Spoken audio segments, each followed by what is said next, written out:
So there I was, at Disney Lorcana Challenge DFW, getting ready to cast game with one of my favorite commentators, Brendan B. Squared. Now, we were pretty excited because we heard a rumor that the next game we were about to watch featured a card that you don't often see in competitive play. And there's another animal. There's about 101 of them, I think, that might be showing. We'll see. Interesting. Puppies. The next 30 minutes were a lot of fun as we saw what this deck was trying to do. It didn't just feature puppies, it featured Madrigals. And at the end of the day, only 4 different cards in the whole deck. I can't wait to tell you about it and the story of the player that brought it to the tournament. Let's take a look.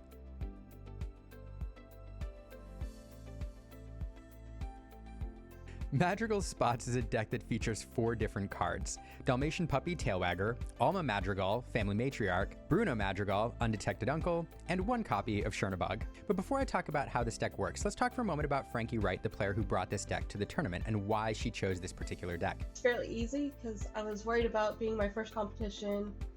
It made it a little bit easier. There was less decision making, which was helpful when you're being distracted all around you. I also didn't want to lose every single match, and that's what I was coming up with. If I played easy decks, we were just going to lose. So this one hit the middle ground for me. Now, Frankie is a newer TCG player who is going into her very first big Lorcana event, and she set a few goals for herself. The first was to be competitive in every game, not to lose immediately. The second was to accumulate at least 10 points by winning a certain number of games. And the third was to have fun and have a deck that she enjoyed playing. And I think with Madrigal Spots, she hit all those marks. I came in only wanting to get to 10 points, and I got to 15, which was better than I expected. And that was 4 losses and 5 splits. Most of the games I had like 13 lore or more in 13 out of the 17 games, so that, it performed decently. It was fun, and it worked most of the time, as well as I expected. So what is this off-the-wall deck trying to do? Well, it's going to win the game 2 different ways. The first is to go wide with the low-cost Tailwagger puppies. That's the spots portion of this deck.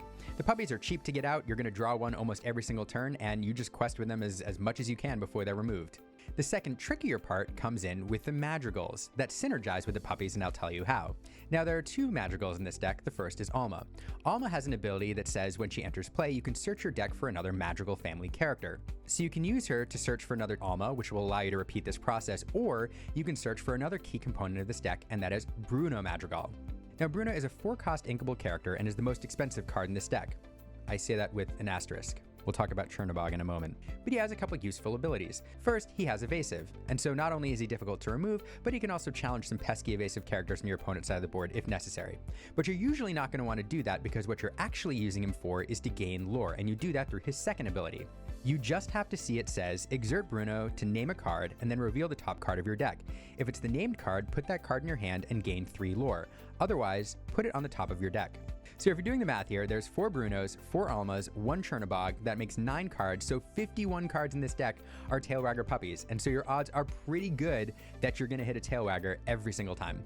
Not only does it give you 3 lore, but then you can immediately play that Tailwagger to quest next turn with it. So you can see that with 1 or 2 Brunos going, not only are you getting 3 or 6 lore a turn, but you're also refilling your hand to play more things to the board, and this can escalate pretty quickly.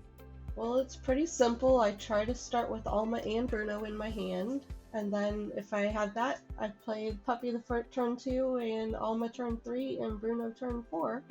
And I use Alma to grab Alma, so I could use it on turn 5, or try and get all the Almas out first, so that doesn't happen when I use Bruno to try and get a puppy, and it happens to be Alma instead. But you've got one more card in here, an insurance policy if you will, that Frankie called her Ace in the Hole, and that's Chernobog, Evildoer. Chernobog is a 10-cost character with 9 strength and 9 willpower and 3 lore, and Chernobog says, for each character card in your discard pile, you may reduce the cost of this character by 1.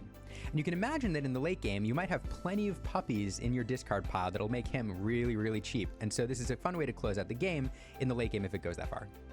So Frankie wanted to go into this tournament with a deck with a very straightforward game plan in which there were very few strategic decisions to be made, and that's exactly what she got here. At the end of the day, your few key decisions are choosing whether to string together searching for Almas or to go straight for that Bruno, and then your mulligan strategy at the very beginning of the game, because you really want to mulligan aggressively, very aggressively, for the Almas and perhaps a Bruno. Now, Will Madrigal spots win any Disney Lorcana challenges? Probably not, but it did allow Frankie to achieve all of her goals and have a great time going into that tournament, and it's probably a deck that you could have fun with at a league night or casually with friends. And it's definitely a deck that'll catch your opponents off guard, kind of like it did in Fort Worth.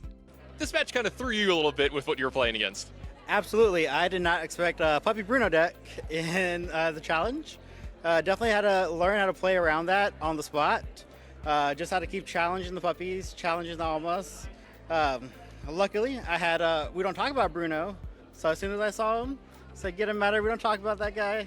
Oh, and here's a flavorful combination here. We don't talk about Bruno being played on Bruno. But very fun matchup, very interesting deck. Shout out to my opponent, she played it flawlessly. So at the end of the day, I really love this deck and I really love this story, because as much as I really enjoyed some of the storylines in the decks that made the top cut and interviewing some of the very top players in Lorcana, there's something incredibly refreshing about seeing a player set goals for herself, find a deck that'll work to achieve those goals, bring it into the tournament, and have a great time. And the other thing I'll point out is that this deck did pretty well. It won 5 games, and there were many games where it was sitting on 13, 14, and 15 lore by the time the game closed out, and so definitely within striking distance of winning more than the 5 that it did.